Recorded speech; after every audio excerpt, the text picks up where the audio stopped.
Welcome to the deep dive.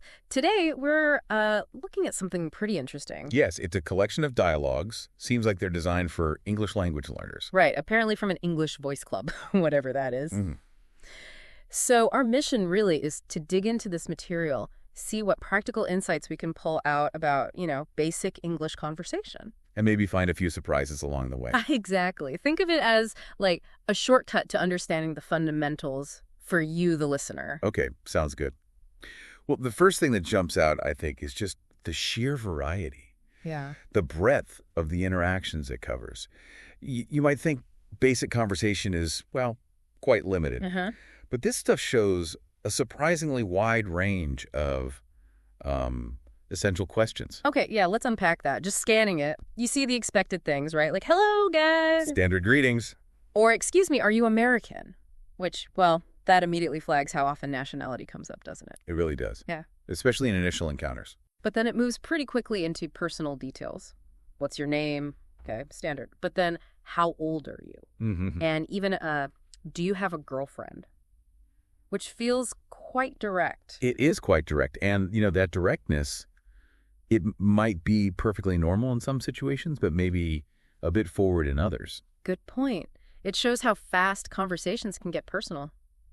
Useful to be ready for that, I suppose. Definitely. And then there's a lot about daily routines. You see, do you work from home? Right, or what time do you open? Very practical questions, the kind you need to just sort of navigate the world. Exactly. Getting around, interacting with services. And it's not just needs either. Preferences pop up too, like the classic coffee or tea. Ah, yes, the universal icebreaker. And immediate states like, are you hungry? Essential communication. And looking ahead, questions about future plans. When are you leaving? So it really covers, well, a whole spectrum of these day-to-day queries. It does. And underpinning all of this is a really crucial set of vocabulary, everyday words. If you're learning English, or even if you just want to, grasp the basics better, this collection is quite valuable. Okay. Like, notice the repetition of numbers. 38 for age, $7 for prices. Really foundational stuff. Right, absolutely. And the days of the week, Monday, Tuesday, all the way through the week. Yep, Saturday, Sunday, and months too. Yeah. January, May, September. Essential building blocks for talking about time, schedules. Time definitely seems like a big theme. It is. And it's expressed in different ways, isn't it? You've got the precise 8:00s in the morning, Uh-huh.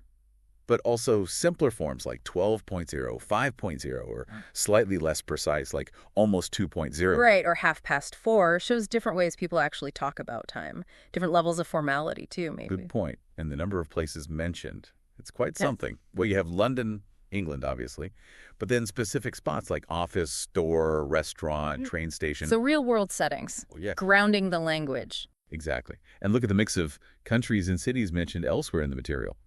Milan, Taipei, Russia, Montreal, California, Peru, Wow, quite a list. China, Italy, Australia, New York City, South Korea, Toronto, Madrid, Taiwan, even Brest. It really shows how English is used, globally. Yeah, it connects people everywhere, that's clear. Absolutely. And alongside the places, common objects pop up again and again. Computer, map, TV. Things you talk about, right. And personal items, too, like hat, shoe, car, even smartwatch. It's the vocabulary toolkit for describing your immediate world.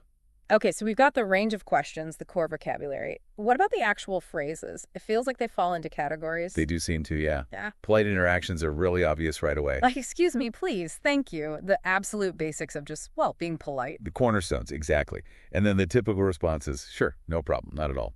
Sorry, yes. These are like the oil in the conversational gears, keeping things smooth. Nicely put.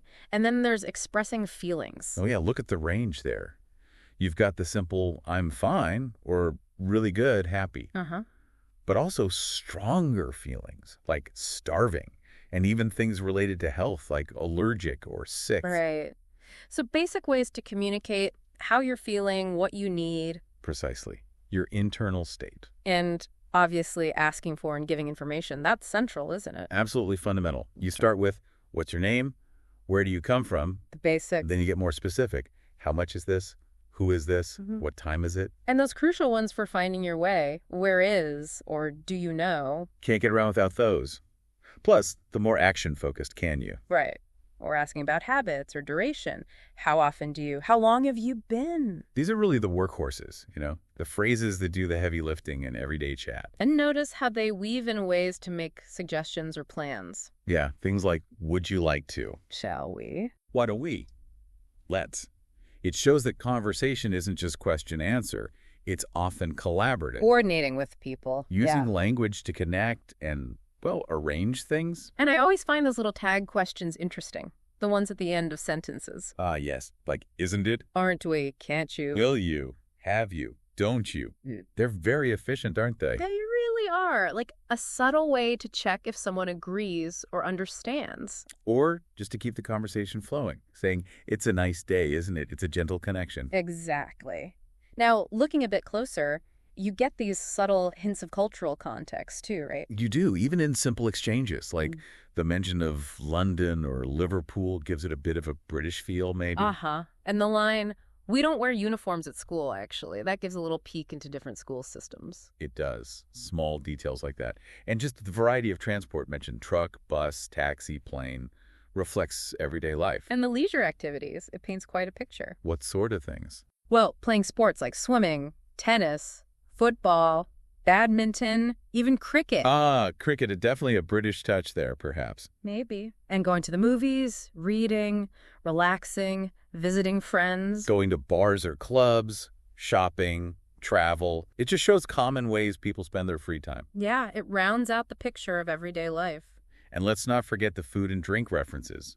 Simple things like coffee, tea, fruit. Right. Indian food, burger, chips, soda. These little details, they add a layer of realism, don't they? They make the dialogues feel more like real conversations, less like sterile examples. Okay, so one thing that really stands out is the flow. The back and forth. How so? Well, it's not just a list of questions. You see how one question leads to an answer and then the next question builds on that answer. Right. The natural progression. Yeah. Like someone introduces themselves, then you ask what they do, maybe where they live. How long they've been there. Yeah, it unfolds logically. Like a mini story playing out. That really is the essence of conversation, isn't it? It's dynamic. Information gets exchanged, built upon step by step. One simple question can open up a whole conversation. Exactly, leading to more connection, deeper understanding. And, without getting bogged down in grammar lessons, you can clearly see basic grammar structures being used over and over very naturally. Like what, for example? Well, a subject-verb agreement, just basic sentence structure, and how questions are formed using words like do, are, is, can, will. Those auxiliary or helping verbs, yeah. They're constantly there. Right. And basic tenses, too. Present simple, like I work. Present continuous, I'm watching. Past simple, I went. Present perfect, have you ever been? It's all woven in. It's like absorbing grammar through exposure, through osmosis, as you said earlier. You see the pattern. Especially how questions often start with those helping verbs. Do you work? Are you hungry? It's a key pattern. And that repeated exposure helps learners internalize it, often without needing someone to explicitly explain the rule every single time. It's learning by seeing it used. Makes sense. It's immersion in those conversational patterns. Now, okay, there were definitely some more unexpected questions in this collection, too. Oh, like what? Things you might not find in, say, lesson 1 of a textbook, like, do you have a girlfriend, boyfriend? Right. Getting personal again. And even more so, what's your marital status? Or, have you got any children? Yes, those definitely move into a more, intimate area, which learners might actually encounter in real social situations. True, people can be quite curious. It suggests that even in basic chat, people are often interested in these personal life details. Mm-hmm. But again, that directness, it might cross lines in some cultures or contexts. Yeah, highlights how quickly you can get near personal boundaries. Mm-hmm. And then some really specific ones popped up. Are you allergic to anything? That's practical, I guess. Medically relevant, potentially. What size shoe do you wear? A bit random, maybe? Perhaps for shopping scenarios. Maybe. And even more abstract. Have you ever written a poem? Or just daily life stuff?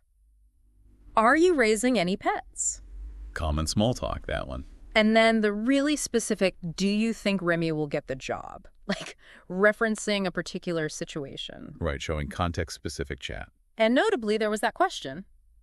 What are your views on Donald Trump as the America's president? Yes, that one stood out. It's, well, interesting to see a potentially politically charged question included, even in this basic learning material. It is, and it just shows that even in fairly fundamental English chats, topics about current events or opinions on public figures can come up. Yeah. And just to be clear for everyone listening, we're simply noting its presence in the source. We're not endorsing any viewpoint ourselves. Absolutely not. Just observing the kind of topics included in this learning resource. Exactly. It shows the breadth, even if some questions are a bit surprising. They do add a layer of sort of real-world feel. They do. Yeah. So why is this approach, this repetitive scenario-based learning, why might it be effective? Good question. What do you think? Well, I think a key thing is context. It provides context for all that vocabulary and grammar. Right. You're not just memorizing word lists. Exactly. You see the words in action, used in a specific situation. That really helps with understanding and remembering too, I think. Yeah, makes sense. And the repetition, the constant exposure to those sentence structures. It helps with implicit learning, kind of like how we learned our first language just by hearing patterns again and again. Okay, so it's about practical application, seeing how words fit together to actually communicate something meaningful. Yes. And that builds confidence, doesn't it? It gives you templates, structures you can adapt for your own real-life conversations. And the repetition just makes those key phrases and structures more automatic over time. Hopefully, yes.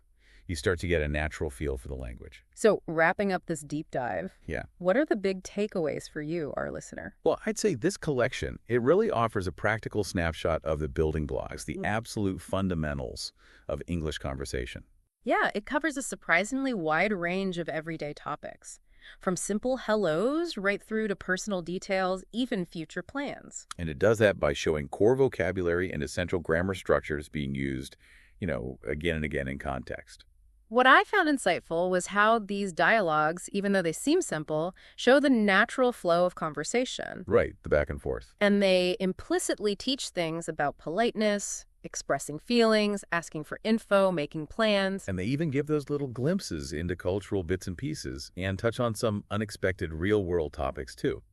So here's something for you to think about. As you were listening just now, which of those questions or phrases really jumped out at you?